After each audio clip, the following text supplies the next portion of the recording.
This is the Page Publishing Book Club. Good evening. I'm your host, Alice Stockton Rossini. Happy New Year, Page Publishing Book Club fans! Woohoo! Pop the cork on that champagne, Bobby! We made it! We made it! We made it to the new year. Oh, and we are raring to go. Are we not, my trusty engineer, Rob Barrett? How you doing over there? The sky is the limit this year. I'm going to tell you, this is the year. This is the year. You will write that book you've been longing to write, I tell you. You will get it published, I promise. And if the people you are about to hear are any indication, you can do it. You can absolutely do it. Gloria Criswell writes about the difficulty of one black man in Detroit who was arrested for armed robbery and attempted murder. He lost everything, and in trying to prove his innocence, he finds out just how difficult it is to clear his name and regain his freedom. The name of her book is Give a Black Man a Chance. And Gloria, you say you have a lot of experience with this. How so? Me and the black males in my family and just, male friends of mine just go through the struggles and just trying to get their life right. And mistakes they made probably when they was younger that kind of followed them along the way, as far as them getting older and trying to do better in their lives. They had problems because of one mistake, probably getting in trouble with the law or something being on their record from like 10 years ago that followed them that now they can't get the job that they want because they get background checks and things of that nature, and to stop them from moving forward because of something that happened in their past. And I noticed that happened with a lot of the black men that, I come in encounter with as far as like family members and friends that have told me their stories. So that's what made me, write the book, Give a Black Man a Chance. What's got to happen in order to give a black man a chance? I mean, I truly believe that if they have their life together, and it's been some years, I do believe that they should be able to have that stuff taken off of their record. I believe that they should be able to walk into a job. I think they should be able to not have that on their, applications. I think that stuff should be taken off, especially if it's something that happened 10 years ago or even 5 years ago. I think people have a chance to change, and I think that, with the stereotyping of black men today, the struggles that they go through, trying to find a job, trying to get a good education, living in an urban neighborhood where there's a lot of, things going on as far as stereotyping, the urban neighborhood being poor and, minority and all those type of things. I believe that people should, come and take a look more into what's really going on and how it is we are struggling as just not black men, but black people, period, living in a neighborhood where, there's no job and, and you still have to go out and try to struggle to get work to feed your family and, and no one will want to give you a chance because you don't have the education or, the background that you need to get a chance. And I believe that, people need to step up, higher authority, higher position needs to step up and stop just looking on the past or looking into education. I think we should have training for, all people, not just black people. I'm saying anybody, but I'm just saying especially with the stereotype of black men and the troubles they've been getting as far as their past or not having a good education. All right, Gloria. Gloria's hoping her book will raise awareness to the issues facing black men in particular who try to move forward and they try to move out of bad situations. But in cities like Detroit, it's difficult. And she's hoping that her book may be a catalyst for change. Well, just when you thought you had the worst relatives, Marge Gleason gives us a firsthand account of her experience with corrupt and greedy family members after her mom died. The name of her book is, are you ready? Why I Didn't Kill My Former In-Law, which leads me to believe, Marge, that at one point you probably wanted to kill a former in-law. Oh, Oh, it does? Why don't you tell me? Well, as I said in the synopsis, you do get tempted when, see, she wanted me dead. All right, so you do get tempted in a way to murder somebody that wants you dead also. So what in-law was this person? Former sister-in-law, Your former sister-in-law wanted you dead. she wanted me dead. She tried to kill me several times. It's all written in the book. Why? Over money, honey. What do you think? Over money. But she stole a couple $1 million from me and she got away with it. But before she knew she was going to get away with it, they wanted me dead. It is all written in the book of how they tried to murder me and my dog. But in the book, it has a lot to do with wills and estates. And a lot of people do not know about wills and estates. They hire a lawyer. They pay a lot of money, and the lawyer gives you a very simple form. This is one big mistake. So a lot of the book is self-help about how to do the proper will. And you don't even need a lawyer. You don't have to pay a lawyer for this. That is all written in the book of what you can state. People will learn a lot from the book about wills and estates. So what happened to me doesn't happen to them. If you were so angry, what stopped you from killing your former in-law? It's not godly. You have to control yourself. I had to learn self-control. Because we wouldn't be talking on the phone right now. I would be in prison. I wouldn't be as free as a bird. You have to control yourself and let God do the revenge the way God wants to do it, not the way Marge wants to do it. I was tempted several times. When somebody wants to murder you, you do get tempted.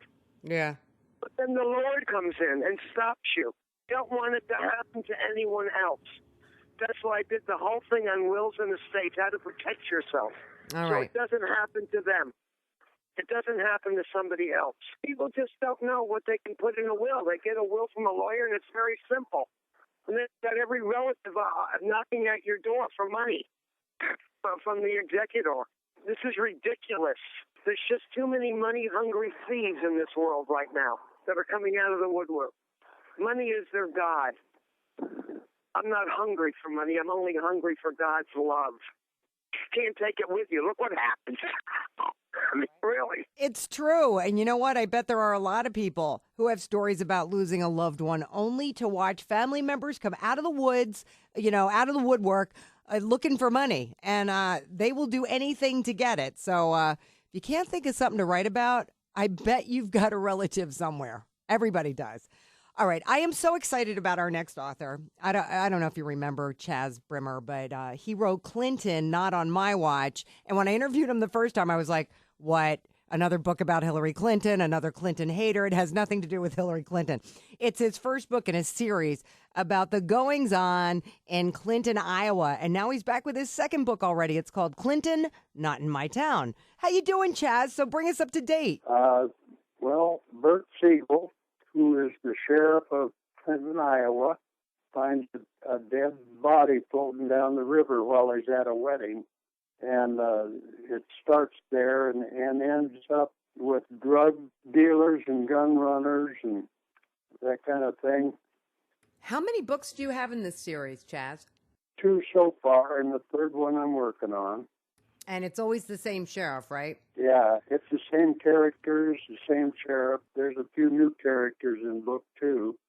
It's really a kind of a Midwest farm community where all this takes place.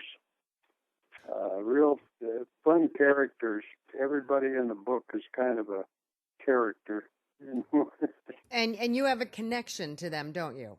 Yeah, as a matter of fact, every character in the book is virtually somebody I've known in my life. I was raised in North Dakota in a farm community, and these people all kind of fit into that characterization. Small town people. Are you doing readings or book signings or anything? I haven't yet, no. I would think your local library would love to have you come in and read. Well, we have a Hastings bookstore in Kingman, Arizona, which is near where we live. And I've been trying to get connected with them, but the guy that's in charge of the books is always gone. Maybe Paige could call them for you. Yeah, that might be an idea. Why don't you do that? I would. Yeah. Because these sound like such fun books. Well, these books are just really warm kind of books. The characters are unforgettable once you get acquainted with them in the book. And I mean, it's just it's comfortable reading.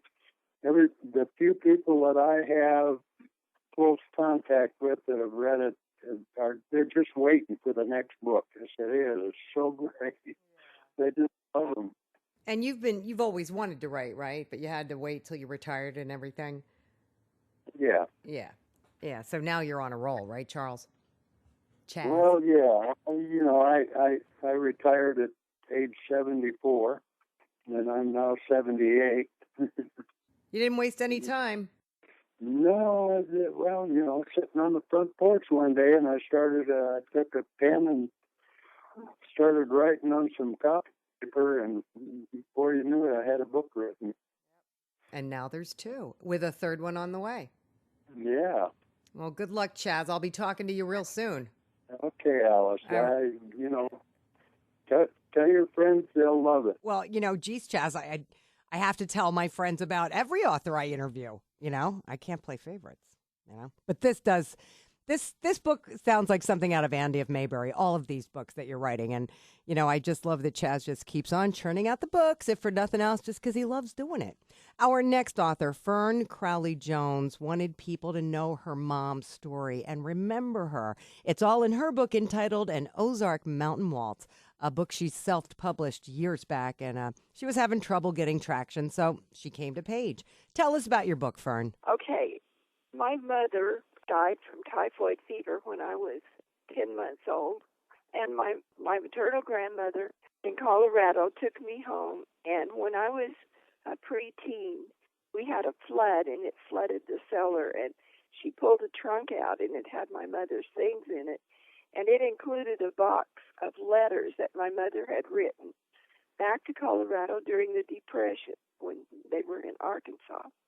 And I realized even then, because I was an avid reader, that it would make a good story because it, told about their struggles during the Depression and how they coped with it through faith and music and humor. And I thought about it my whole life, and then when I was going to college, I took a writing class and determined then that I would someday turn it into a book. Well, good for you. You finally got around to it. Yeah, I did. I'm writing a sequel right now because everyone wants to know what happened when I went to Colorado. So that's my next one. But in the meantime, I have visited Arkansas to see where she was buried, and I thought it was so sad that someone could go through all she did and then just be by herself and forgotten in Arkansas. So I wanted to have people know about her and remember her. She had a real good marriage with my daddy, Bert. They were a perfect love affair, and he was a fiddler. They enjoyed music, and she was happy while she lived. And then what happened when she died? I was taken to Colorado by her mother. Before then, she was sick in the hospital, and my father couldn't take care of me and stay there, and so she come and got me and was going to keep me until my mother got better, but she didn't get better. But what a nice tribute, Fern. Well, I had to write it. Yes, a lot of people say that. I had to write it. Yes. And you're glad you did. Purpose. Yeah. It was her purpose. Do you hear that, my Paige Publishing Book Club fans? It was her purpose. That's why a lot of people write. Don't think about the money. It's more than wanting to write for money. It's about writing about someone she loved. And it's feeling like it was something not, that she had to do, but that she was actually meant to do. All right. I'm feeling like we're meant to take a quick break. And I mean a quick break because we have so much more to get to. Coming up, a story about rural Alabama in the 1960s, a secret society in the Colorado mountains, and a world where everyone is perfectly fit. You don't want to miss that. This is the Page Publishing Book Club. Have you written a book and want to get it published? Then now's the time to call Page Publishing at 800-204-6099 and do it immediately. You see, they're looking for authors of all types of books. And unlike most publishers, Page Publishing will take the time to review most of the books submitted to them. And they'll even give you their feedback. And if they like what they read, Page Publishing will get your book into bookstores and for sale online at Amazon, the Apple iTunes Store, and other outlets. They'll handle everything. Copyright protection, printing, cover art, publicity, and editing. So if you've written a novel, a children's book, a cookbook, inspirational work, a book of poetry, or biography, and want to get it published, then you need to call Page Publishing and do it immediately. Call 800-204-6099 now for your free author submission kit. Your road to fame and fortune could very well start with this simple phone call. For your free author submission kit, call Page Publishing at 800-204-6099. And we're back here on the Page Publishing Book Club. We're here in our lush Manhattan digs, aren't we, Rob? Isn't it gorgeous? They cleaned it, I think, over the holidays. I don't see as much dust as was here when we left. Happy New Year, Rob the engineer. I forgot. Happy New Year. He's feeling it. I can see. He's feeling like this is the year for him, too. That's right. This is the year for all of us. And for you, this is the year to get writing. I know that. All right, so imagine this. Rural Alabama in the 1960s. That's the timeline for Tess Walden's book, a time when all is right in the world. It's entitled Like a Southland Mist. And Tess, you had a great time remembering Oak Grove, didn't you? It's a book about when life was easy and simple, and I had a blast writing that book because it took me back to my childhood days when things were so much easier and we didn't have to worry about all this meanness and crime and things back then. And I loved it. But something happens in the middle, and I loved it. The book is based around a real place. There was the waterfall where I grew up, and we used to have to walk to that waterfall. It'd take about 45 minutes, and we just took cane poles and fishing worms, and we went fishing, and we caught crawdads in the creek. So we didn't have anything, really, any electronics to play with back then. So it was a lot of fun. What made you want to get this book out now?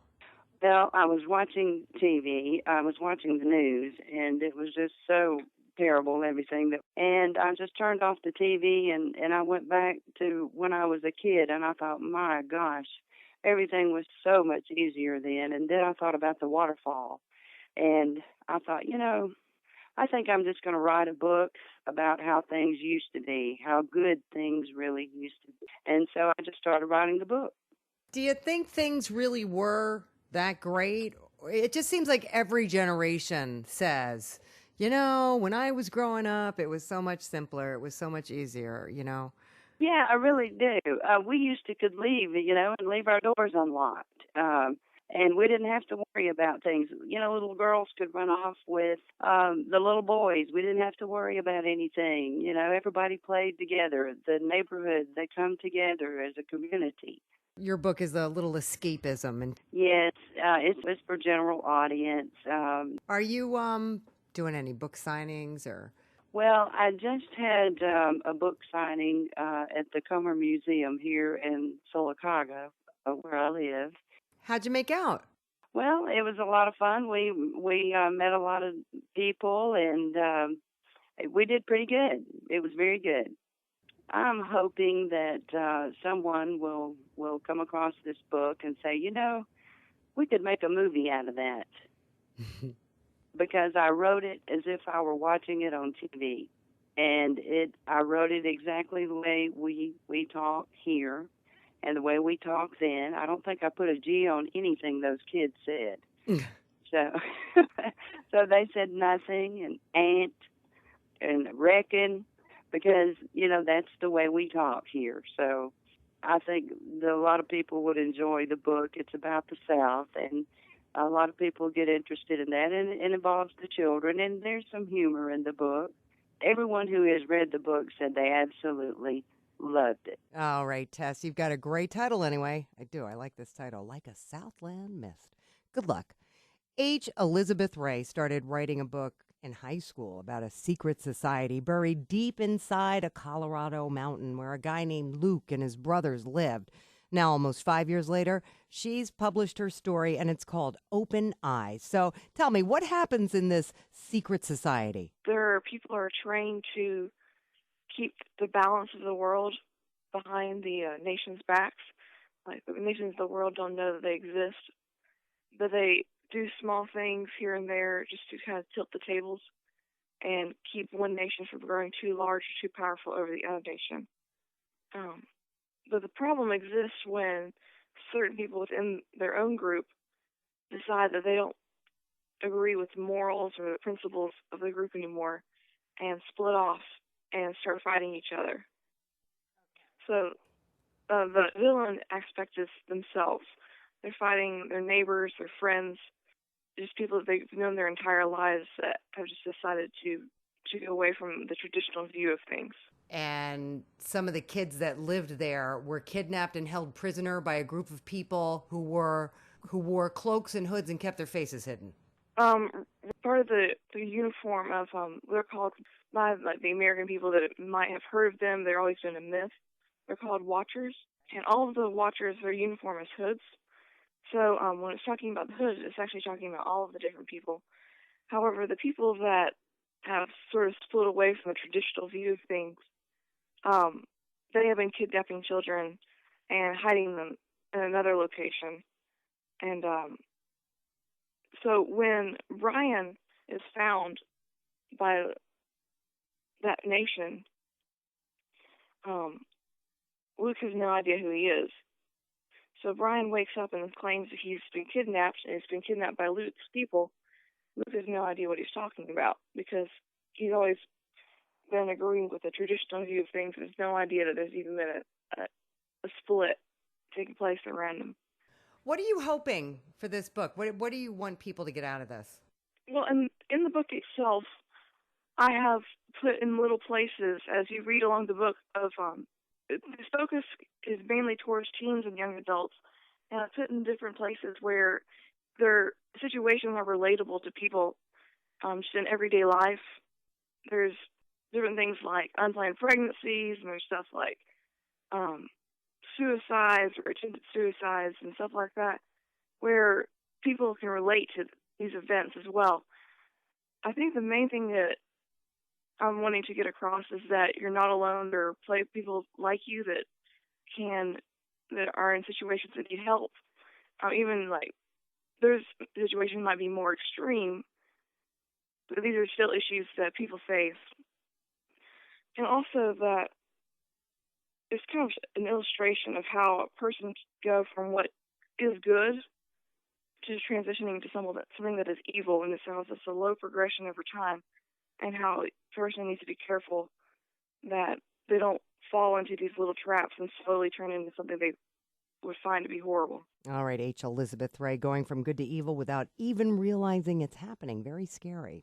Giordano Quaglia gives us a world full of perfectly fit. Imagine everybody's perfectly fit and beautiful, and everybody needs sex to live longer.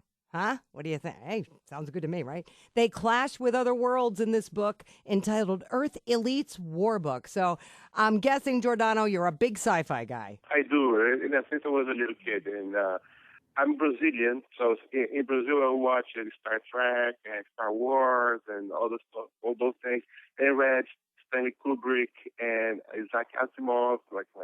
Stanley Kubrick. So is that what inspired you to write Earth Elite's War Book? I was just inspired by a sentence that came to my mind, and the sentence was the title of the book, Earth Elites. So this is the name of my series because it's going to be 16 books. You wrote 16 books already? No, I have 10 books. I have to do 6 more. And this is the first of 10 books? Yes. And it's about a society 2,000 years in the future?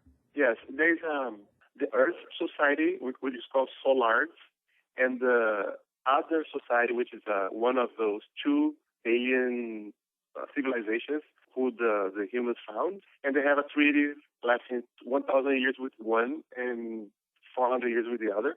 And they were already taking this on for a longer time.